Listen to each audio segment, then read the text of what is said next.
Oke, kita lanjutkan untuk part 3. Di sini kita akan membahas tentang aturan menentukan turunan ya. Jadi sebenarnya bagaimana sih kita menentukan turunan? Nah, di sini berkaitan dengan salah satu operator, yaitu yang biasa dikenal dengan operator D untuk di turunan. D itu mewakili simbol dari operator turunan yang digunakan untuk menunjukkan operasi penurunan. Jadi misalkan kita punya suatu fungsi y sama dengan fx, maka notasi penurunan dari fungsi f itu dapat dituliskan dengan 3 cara. Yang pertama, f aksen x, berarti ini adalah turunan pertama fungsi f terhadap variabel x. Atau juga bisa dituliskan dengan dx fx, artinya ini adalah operator turunan dari fungsi fx terhadap variabel x, atau langsung dituliskan dalam bentuk dy per dx, yaitu turunan pertama dari fungsi y terhadap variabel x. Nah, untuk di penurunan sendiri itu ada beberapa teorema. Yang pertama, aturan fungsi konstan. Jadi misalkan saya punya fungsi fx, di mana fungsi fx ini adalah fungsi konstan ya, karena k-nya adalah konstan, maka untuk sebarang x, maka turunan pertama dari x tadi turunan pertama dari fungsi f terhadap x tadi, yaitu dari k ini adalah 0, yakni kalau dituliskan dalam bentuk operator adalah dxk sama dengan 0. Kemudian aturan fungsi identitas. Jadi jika fx sama dengan x, maka f turunan pertama dari x ini adalah 1. Dari mana? Dari turunan dy per dx, yakni dxk sama dengan 1. Oke, selanjutnya untuk yang aturan pangkat. Jadi kalau kita punya fx sama dengan x pangkat n, di mana n adalah bilangan bulat positif, maka f aksen x-nya atau turunan pertama fx terhadap variabel x-nya itu adalah n kalikan dengan x dipangkatkan n-1. Jadi silakan dibuktikan ya adik-adik ya. Lanjut, untuk aturan pengali konstanta, di sini misalkan ada konstanta k dan ada fungsi f yang dapat didiferensialkan, maka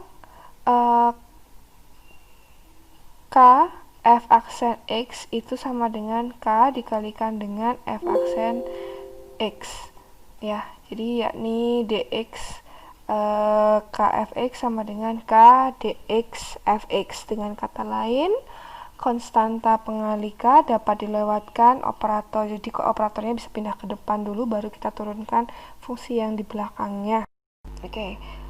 Untuk yang aturan penjumlahan, jadi ketika ada dua fungsi, yaitu fungsi f dan fungsi g, yang merupakan fungsi yang dapat didiferensialkan, maka turunan dari penjumlahan kedua fungsi itu adalah penjumlahan dari turunan kedua fungsi itu sendiri. Jadi bisa dilakukan turunan dulu terhadap f aksen x, kemudian terhadap fungsi f, kemudian diturunkan juga fungsi g-nya, kemudian hasil turunannya itu bisa langsung dijumlahkan, atau kalau dituliskan dalam bentuk notasi berikut dengan operatornya, itu adalah dx fx plus gx sama dengan dx fx plus dx gx. Dengan kata lain, turunan suatu penjumlahan adalah penjumlahan dari turunannya masing-masing. Oke, kita lanjutkan. Aturan pengurangan ini sama ya dengan aturan penjumlahan, jadi berkaitan dengan linearitas dari operator. Jadi ketika menurunkan pengurangan dari dua fungsi, berarti dapat kita lakukan dengan mengurangkan turunan dari kedua fungsi, yaitu fx-nya diturunkan, gx-nya diturunkan, kemudian baru dikurangkan.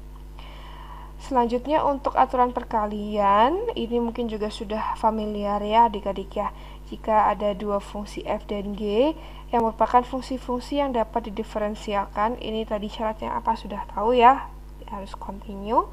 Maka turunan dari perkalian kedua fungsi itu adalah suku pertama dikalikan dengan turunan suku kedua ditambah suku kedua dikalikan dengan turunan dari suku pertama, Jadi seperti ini kalau dituliskan dalam bentuk notasi operator.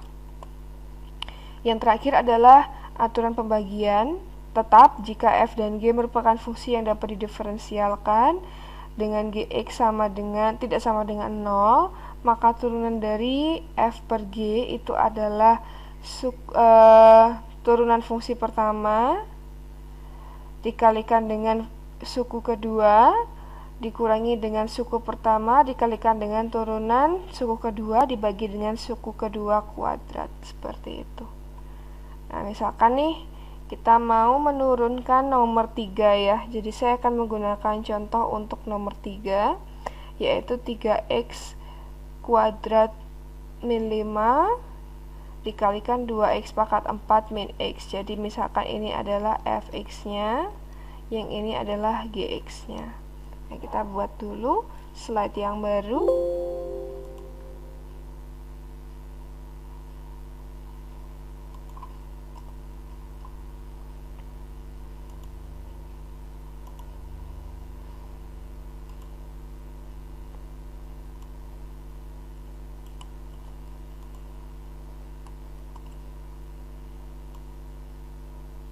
Ya.